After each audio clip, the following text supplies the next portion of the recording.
अस्सलामुअलैकुम। Capital 51 news के साथ मैं हूं सालिहा जमाल।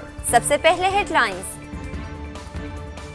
सदर मुमलिकत आरिफ अलवी और वजीर आजम इमरान खान ने कोयटा धमाके की मजम्मत करते हुए मासूम जानों के नुकसान पर दुख और अफसोस का इजहार किया। सदर मुमलिकत ने कहा कि मुल्क दुश्मन अनासर पाकिस्तान का अमन और सुकून बर्बाद करना चाहते हैं। दूसरी जानिब वजीर आजम इमरान खान ने कहा कि कोयटा में बुज़दिलाना दहशतगर्द हमला काबिल मुजम्मत है।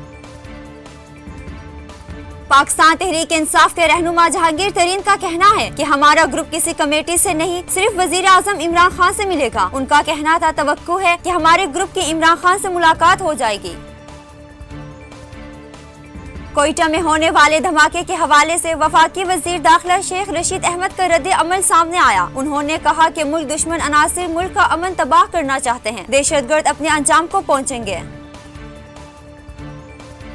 Chairman Qaumi Ehtisab bureau justice retired Iqbal Javed का कहना है कि नेप और पाकिस्तान तो साथ चल सकते हैं, लेकिन नेप और करप्शन साथ नहीं चल सकते। उनका कहना था कि नेप का ताल्लुक किसी सियासी जमात, ग्रुप या फर्द से नहीं, बल्कि रियासत पाकिस्तान से है। नेप किसी दबाव और धमकी की परवाह किए बगैर आइन और कानून के मुताबिक काम करता रहेगा।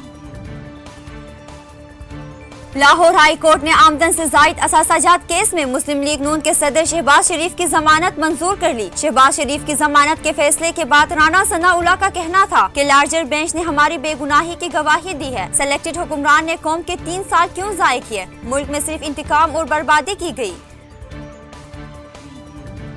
सुप्रीम कोर्ट ऑफ पाकिस्तान में जस्टिस काजी फाइज ई से नजरसानी दरखास्तों की समाअत के दौरान जस्टिस मकबूल बाकिर नाराज होकर कमरे अदालत से चले गए। दौरान समाअत जस्टिस मकबूल बाकिर का कहना है कि मैं 50 बार कह चुका हूं कि केस जल्दी खत्म करें। हम दूसरी साइड को भी वक्त कम होने का कह चुके हैं। दुनिया भर में कोरोना वायरस से मुतासरा अफराद की तादाद 14,44,80,499 तक जा पहुंची, जबकि इस मुज़ी वायरस से अमवात 30,72,574 हो गई। भारत में ऑक्सीजन टैंकर लीक होने से 22 अफराद हलाक हो गए। ये वाकया रियासत महाराष्ट्र के एक अस्पताल के बाहर पेश आया, जहां अस्पताल को सप्लाई के लिए बनाया गया ऑक्सीजन टैंकर अचानक लीक हो गया। वज़ीर आला उस्मान बुज़दार ने काश्तकारों से अबायना वसूली के जदीद ई सिस्टम का इफ्तिताह किया। ई निज़ाम के तहत अबायना की अदायगी करीबी बैंकों, मोबाइल फोन या मोबाइल ऐप के जरिए की जा सकेगी। करोड़ों दिलों पर राज करने वाले सदरियाती अवार्ड याफ्ता अदाकार मुईन अख्तर को दुनिया से रुखसत हुए 10 बरस हो गए। मदाह उनकी कमी आज भी महसूस करते हैं। खड़े थे, उनके पीछे ये खड़े हुए थे।